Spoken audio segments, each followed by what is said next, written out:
તમારે પણ જો આવા લાંબા, કાળા અને એકદમ ગ્રોથવાળા હેર જોતા છે, તો એક વખત આ હેર ઓઇલને તમે ઘરે જરૂરથી બનાવજો. કેરલાના જ્યારે પણ આપણે કોઈ લેડીઝને જોઈએ છીએ, ત્યારે એમના વાળ પણ આવા એકદમ સરસ લાંબા હોય છે અને એકદમ ઘાટા વાળ હોય અને સાથે સાથે કાળા પણ હોય છે. તો એ લોકો જે ઓઇલનો યુઝ કરે છે એ કેરલા સ્પેશિયલ ઓઇલ આપણે બનાવીશું. એ ઓઇલની અંદર આપણે બહારથી કોઈ પણ વસ્તુ લાવવાની નથી.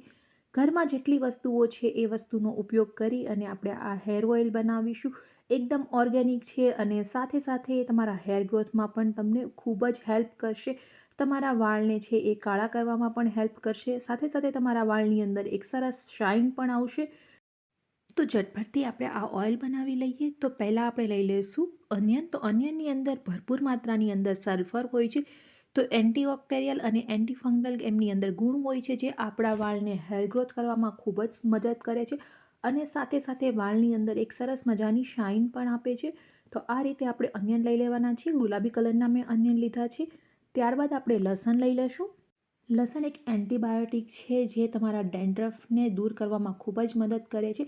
સાથે સાથે સ્કાલ્પ અને સ્કિનની કોઈ પણ તમને પ્રોબ્લેમ હોય તો એ પ્રોબ્લેમ પણ લસણનો યુઝ કરવાથી એકદમ સરસ રીતે સોલ્વ થઈ જશે. ત્યારબાદ આપણે લઈ લઈશું લવિંગ, જે એન્ટી એજિંગ પ્રોસેસને એકદમ ધીમું કરી દે છે અને એમની અંદર એક પ્રકારનો ગુણ હોય છે કે જે છે એ બુઢાપાને કંટ્રોલમાં કરે છે અને વાળનું સફેદ થવું એ પણ એક બુઢાપાની જ નિશાની છે. તો લવિંગનો આપણે ઉપયોગ કરીશું, જેનાથી આપણા વાળ છે એ કાળા થવામાં હેલ્પ થશે.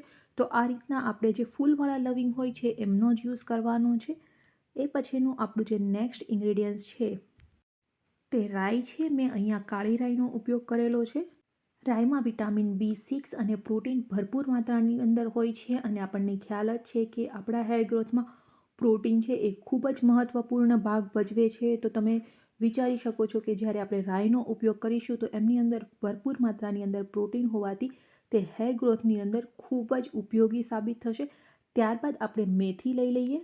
મેથીમાં પણ પ્રોટીન એકદમ ભરપૂર માત્રામાં હોય છે. અસમયે આપણા જે વાળ સફેદ થઈ જાય છે એ મેથીના ઉપયોગ કરવાથી આપણા વાળ સફેદ થતાં અટકી જશે. સાથે સાથે મેથી છે એ હેર ગ્રોથમાં પણ એટલું જ ઉપયોગી છે. આપણા હેર ગ્રોથ માટેનું એક બેસ્ટ ટોનિક છે. ત્યારબાદ મેં અહીંયા આમળા લીધા છે. તો આમળાની અંદર વિટામિન C અને વિટામિન E ભરપૂર માત્રામાં હોય છે. આમળાને જો શિયાળામાં એમ જ ખાવામાં આવે તો પણ એ હેર ગ્રોથમાં ઉપયોગી છે. તો આપણે અહીંયા ડાયરેક્ટ જ આપણા તેલની અંદર આમળાનો ઉપયોગ કરીશું. મેં અહીંયા ડ્રાય આમળા લીધેલા છે. તમારી પાસે જો તાજા આમળા હોય તો તમારે એમનો જ ઉપયોગ કરવાનો છે. ત્યારબાદ આપણે લીમડાના પાન લઈ લઈશું, જેમની અંદર વિટામિન, પ્રોટીન અને કેરાટીન ભરપૂર માત્રામાં હોય છે. કેરાટીન પણ આપણા હેર ગ્રોથની અંદર ખૂબ જ ઉપયોગી છે. કેરાટીનથી આપણા વાળ છે એ ખૂબ જ સરસ થાય છે, શાઇનિંગ આવે છે. તો અહીંયા મેં બધા જ ઇન્ગ્રીડિયન્ટ્સ છે એ લઈ લીધા છે. ઇન્ગ્રીડિયન્ટ્સનું જે મેજરમેન્ટ છે એ તમને ડિસ્ક્રિપ્શન બોક્સની અંદર મળી જશે. કેટલા પ્રમાણની અંદર આપણે છે એ બધા ઇન્ગ્રીડિયન્ટ્સ લેવા. તો હવે આપણે તેલ ગરમ કરી લઈએ. તો અહીંયા છે તમારે તેલ બનાવવા માટે લોખંડની જે કડાઈ આવે છે એમનો ઉપયોગ કરવાનો છે. જો તમારી પાસે લોખંડની કડાઈ ના હોય તો તમે આ રીતે સ્ટીલની કડાઈનો પણ ઉપયોગ કરી શકો છો. પરંતુ જો તમારી પાસે લોખંડની કડાઈ હોય તો એમનો જ ઉપયોગ કરજો. નોનસ્ટિકની કડાઈનો અહીંયા આપણે બિલકુલ ઉપયોગ નથી કરવાનો. તો 500 ગ્રામ જેટલું મેં અહીંયા તેલ લઈ લીધું છે. તેલ અહીંયા મેં મસ્ટર્ડ ઓઇલ લીધું છે. તમે મસ્ટર્ડ ઓઇલની જગ્યાએ કોકોનટ ઓઇલનો પણ ઉપયોગ કરી શકો છો. તેલ આપણું એક વખત ગરમ થાય ત્યારબાદ આપણે એમની અંદર અનિયન એડ કરવાના છે. તો તેલને પહેલાં આપણે પ્રોપર ગરમ કરી લઈશું. અનિયનને મેં આ રીતે ક્રશ કરી લીધા છે અને એમની આપણે એક પેસ્ટ તૈયાર કરી લેવાની છે. એમની પેસ્ટ તૈયાર કરતી વખતે એમની જે છાલ છે એ પણ મેં જોડે જોડે ક્રશ કરી લીધી છે. છાલ પણ ખૂબ જ ઉપયોગી છે અને એમની અંદર પણ ભરપૂર માત્રાની અંદર સલ્ફર હોય છે. તો એમને તમારે રિમૂવ નથી કરવાની. છાલ જોડે જ તમારે એમને ક્રશ કરી લેવાના છે. અનિયનને એકદમ સરસ રીતે આપણે તેલની અંદર કૂક કરી લેવાના છે. એક વખત આપણા અનિયન કૂક થઈ જાય ત્યારબાદ આપણે લસણ એડ કરી દઈશું. તો લસણ પણ મેં સેમ પ્રોસેસથી જ ક્રશ કર્યું છે. એમની અંદર પણ મેં પાંદડાને રિમૂવ નથી કર્યા. પાંદડાની જોડે જ આપણે એમને ક્રશ કરી લઈશું. હવે આ બંને વસ્તુને આપણે પરફેક્ટ રીતે કૂક કરી લઈએ. તો આ તેલ બનતા છે એ તમારે થોડો વધારે ટાઈમ લાગશે. લગભગ 1 કલાક જેટલો મારે ટાઈમ લાગેલો હતો આ તેલ બનાવવા માટે. પરંતુ જ્યારે એ બનીને તૈયાર થઈ જશે ત્યારે તમે એમને લાંબો સમય સુધી યુઝ કરી શકો છો. હવે મેં અહીંયા છે એ આમળાનો પાવડર એડ કરી દીધો છે. તો તમે અહીંયા તમારી પાસે જો તાજા આમળા હોય તો એ જ ઉપયોગ કરજો. આમળાનો પાવડર અથવા તો તાજા આમળા છે એ બંનેથી રિઝલ્ટ સેમ જ મળે છે. તો અહીંયા છે નોર્મલી તાજા આમળા મળવા મુશ્કેલ હોય છે, એટલા માટે હું આમળાનો પાવડર જ રાખું છું અને એમનો ઉપયોગ કરું છું જ્યારે પણ તેલ બનાવવું ત્યારે. ત્યારબાદ મેથી દાણા, રાઈ અને લવિંગ એડ કરી દઈએ. તો આ બધી જ વસ્તુનું પ્રમાણ છે મેં 1 ચમચી જેટલું લીધું છે અને આપણું જે તેલ છે એ 500 ગ્રામ છે. તો તમે જે પ્રમાણે તેલની ક્વોન્ટિટી વધારો એ પ્રમાણે બાકીના જેટલા પણ ઇન્ગ્રીડિયન્ટ્સ છે એમની તમારે ક્વોન્ટિટી વધારી દેવાની છે. આ તેલને તમે એકસાથે વધારે માત્રામાં બનાવી અને આખું વર્ષ સુધી સ્ટોર કરીને પણ રાખી શકો છો.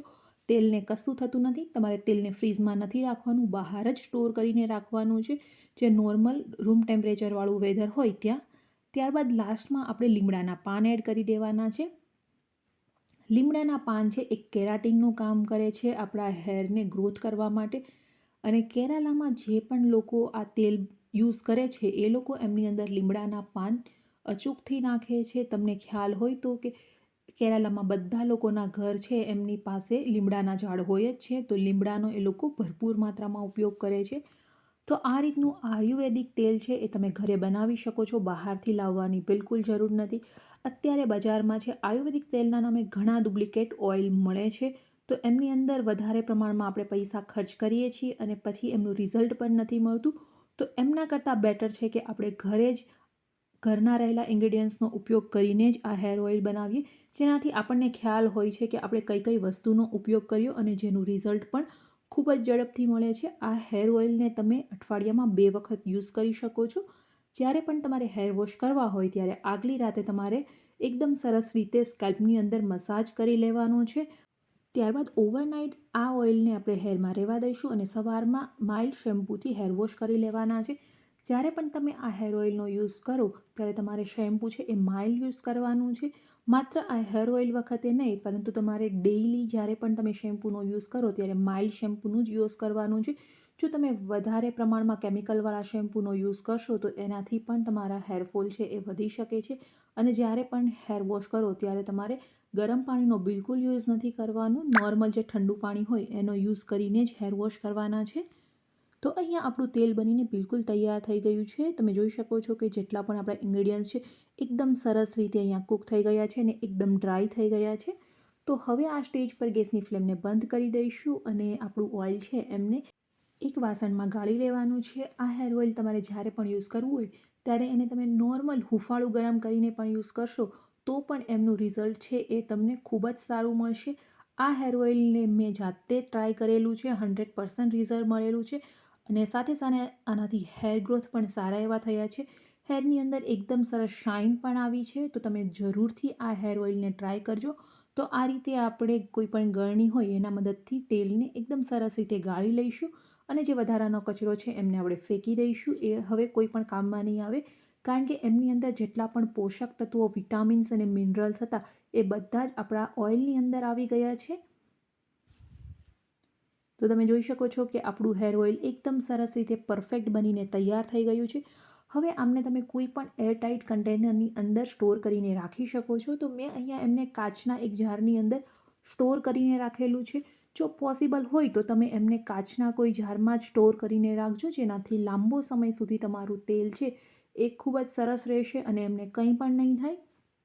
હેર ગ્રોથનો આ ઓઇલ તમને કેવું લાગ્યું કમેન્ટ કરીને જરૂરથી બતાવજો. તમારા ફ્રેન્ડ્સ અને ફેમિલીમાં જો કોઈને હેરફોલનો પ્રોબ્લેમ હોય તો એમની જોડે જરૂરથી આ વિડીયો શેર કરજો, કારણ કે માત્ર 15થી 20 દિવસની અંદર તમને છે એ રિઝલ્ટ દેખાવા માંડશે. તો આ તેલને તમે લાંબો સમય સુધી જો ઉપયોગ કરશો તો તમારા વાળ ખૂબ જ સરસ ગ્રોથ થઈ જશે અને સાથે સાથે એમનું રિઝલ્ટ પણ સારું મળે છે. તો હજુ સુધી તમે ચેનલને સબસ્ક્રાઈબ નથી કરી તો જલ્દીથી સબસ્ક્રાઈબ કરી દો, જેનાથી તમને મારા ડેઇલીના વિડીયો મળતા રહે. અને ફ્રેન્ડ્સ અને ફેમિલીની અંદર વિડીયોને શેર કરવાનું બિલકુલ ભૂલતા નહીં. અને વિડીયો કેવો લાગ્યો એ જરૂરથી કમેન્ટ કરજો.